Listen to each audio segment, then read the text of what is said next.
दोस्तों स्वागत है आप सभी का बैंकिंग करियर के ऑफिशियल यूट्यूब चैनल पर। मेरा नाम उमेश यादव है। दोस्तों देश के जितने सारे कोऑपरेटिव बैंक हैं अब आरबीआई के रेगुलेशन के अंडर आ जाएंगे। कैबिनेट ने इसको अप्रूवल दे दिया है। यानी देश के सभी cooperative and multi state cooperative bank will come under RBI supervision.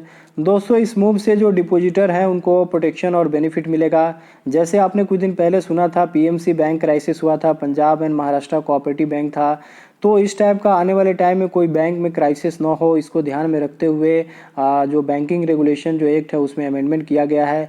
और ये दोस्तों काफ़ी इंपॉर्टेंट न्यूज़ है अपने एग्जाम पॉइंट ऑफ व्यू से। जैसे एसबीआई की एग्ज़ाम होने वाला है, आरबीआई असिस्टेंट की, अपकमिंग जितने सारे बैंक का एग्ज़ाम होने वाला है उसमें आपको क्वेश्चन पूछा जा सकता है। इस न्यूज़ से काफ़ी इंपॉर्टेंट है।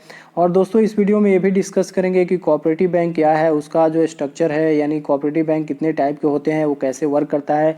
दोस्तों ये वीडियो काफ़ी इंपॉर्टेंट है आप सभी के लिए। आप लोग चैनल पर नए हैं तो चैनल को जरूर सब्सक्राइब कर लीजिए और इस वीडियो को जरूर लाइक कर दीजिए। दोस्तों इसमें कंप्लीट आप सबको इन्फॉर्मेशन देने वाला हूँ, तो प्लीज़ लाइक इट, वीडियो को जरूर लाइक कर दीजिए। दोस्तों सबसे पहले हम इसमें स्ट्रक्चर से समझते हैं, उसके बाद हम आगे जो इंपॉर्टेंट न्यूज़ है उसको भी देखेंगे। पहले इस स्ट्रक्चर से समझते हैं। बैंकिंग लॉ अमेंडमेंट है, reserve bank to have control over cooperative bank, यानी जो कोऑपरेटिव बैंक है उस पर रिजर्व बैंक जो है उसको कंट्रोल करेगा। Moves to ensure better professionalism corporate governance, यानी जो इस मूव से जो है जो प्रोफेशनलिज्म है और कॉरपोरेट गवर्नेंस है जो कोऑपरेटिव बैंक का वो सुधरेगा।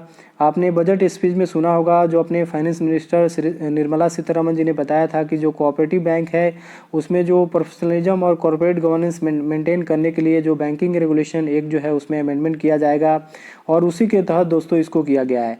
RBI can supersede management if cooperative bank fail, यानी कोऑपरेटिव बैंक जो है फेल हो जाता है तो जो आरबीआई जो है उसके मैनेजमेंट को सुपरसीड कर सकता है। जैसे आपने कुछ दिन पहले प्राइवेट बैंक जैसे यस बैंक का आपने सुना होगा, उसका जो मैनेजमेंट था वो फेल हो गया था तो आरबीआई ने सीईओ अपॉइंटमेंट कर दिया था प्रशांत कुमार को।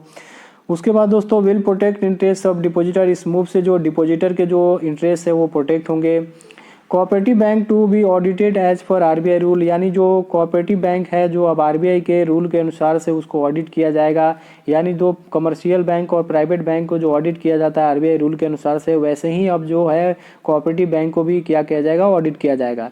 दोस्तों इस मूव से अपने जो आरबीआई में जो ये है जो एम्प्लॉयमेंट जनरेशन है वो भी इंक्रीज होगा। आगे बात करेंगे 1540 जो है कोऑपरेटिव बैंक है अपने इंडिया में, तो उसको सब करने के लिए रूल रेगुलेशन को ये करने के लिए मेंटेन करने के लिए जो आरबीआई में जो है वैकेंसी इंक्रीज हो सकता है क्योंकि एम्प्लॉयमेंट और भी लगेंगे इस मूव से।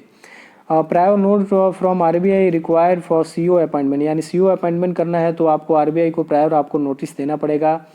अब दोस्तों बात करते हैं इस न्यूज़ से। देयर आर अपनी इंडिया में टोटल बात करें तो देयर आर 1540 कोऑपरेटिव बैंक है। उसके बाद डिपॉजिटर बेस की बात करें तो 8.60 करोड़ है और टोटल सेविंग की बात करें तो अबाउट 5 लाख करोड़ है, यानी ह्यूज अमाउंट में जो दोस्तों सेविंग है इंडिया में। कोऑपरेटिव जो सोसाइटी बैंक है उसमें काफ़ी अच्छा खासा जो है डिपॉजिट है, यानी जो आपका जो सेविंग जो अमाउंट है 5 लाख करोड़ है। तो ये भी आपको याद रखना है, आपके एग्जाम में पूछा जा सकता है। इस न्यूज़ में देख लेते हैं कैबिनेट ने अप्रूव किया वेडनेसडे को जो बैंकिंग रेगुलेशन एक्ट है उसमें जो मल्टी स्टेट कोऑपरेटिव बैंक है वो आरबीआई के रेगुलेशन के अंडर आ जाएंगे। आप इसको पढ़ सकते हैं। और इसको किया गया कि जो Punjab and Maharashtra cooperative bank है जो क्राइसिस हुआ था, मैंने आपको बताया था, फिर से इस टाइप का कोई रिपीटेशन ना हो, इस टाइप का कोई क्राइसिस ना हो। इस न्यूज़ को दोस्तों जो information and broadcasting minister Prakash Javadekar जी ने बताया इसको इलेक्ट्रॉनिक्स मीडिया के थ्रू, तो ये इंपॉर्टेंट है। जो इन्फॉर्मेशन एंड ब्रॉडकास्टिंग मिनिस्टर कौन है, तो ये प्रकाश जावड़ेकर है, इनका भी आपको नाम याद रखना है। दोस्तों मैंने जैसे आपको बताया कि बजट स्पीच में निर्मला सीतारमन जी ने बताया था कि जो बैंकिंग जो कोऑपरेटिव बैंक है उसमें प्रोफेशनलिज्म मेंटेन करने के लिए और गुड गवर्नेंस को मेंटेन करने के लिए बैंकिंग रेगुलेशन एक्ट में अमेंडमेंट होगा। उसी के तहत दोस्तों इसको किया गया था, अमेंडमेंट किया गया था। ये जो अमेंडमेंट है आपको याद रखना है, बैंकिंग रेगुलेशन अमेंडमेंट बिल 2020 के थ्रू जो है इसको ये किया गया था, पास किया गया था। तो ये इंपॉर्टेंट है अपने एग्जाम पॉइंट ऑफ व्यू से। इसको लोकसभा में निर्मला सीतारमन जी ने 3 मार्च 2020 को ये किया था, पेश किया था और अभी तक पेंडिंग था, अभी इसको अप्रूवल मिला है। तो ये इंपॉर्टेंट अपने एग्जाम पॉइंट ऑफ व्यू से इसको आपको नोट करके रखना है। अब दोस्तों देखते हैं जो बैंक का जो स्ट्रक्चर है अपने इंडिया में, जो बैंकिंग सिस्टम है वो कैसे काम करता है। बैंक इन इंडिया ब्रॉडली जो है क्लासिफाइड 2 टाइप जो होता है, 2 हेड में क्लासिफाइड किया गया है, कमर्शियल बैंक और कोऑपरेटिव बैंक। कमर्शियल बैंक की बात करें दोस्तों तो जो कमर्शियल बैंक में नेशनलाइज एंड प्राइवेट बैंक जो है वो आ जाते हैं। और जैसे आपको पंजाब नेशनल बैंक हो गया, बैंक ऑफ बड़ौदा हो गया, कैनरा बैंक हो गया, ये जो आपका नेशनलाइज बैंक में आता है। प्राइवेट बैंक की बात करें तो यस बैंक हो गया, एचडीएफसी हो गया, आईसीआईसी बैंक हो गया, कोटक महिंद्रा बैंक हो गया, ये जो बैंक है प्राइवेट बैंक में आता है। ये जो बैंक है इसके इंपॉर्टेंट रोल होते हैं इकोनॉमी में। कोऑपरेटिव बैंक जो होता है वो भी अच्छा इंपॉर्टेंट जो रोल होता है प्ले करता है अपने इकोनॉमी के लिए। Included retail and commercial banking organise on cooperative sector. या इनिशियली जो कोऑपरेटिव बैंक जो है वे set off supply rural credit, यानी इसको शुरुआत में रूरल क्रेडिट के लिए जो है ये किया गया था, सेट किया गया था।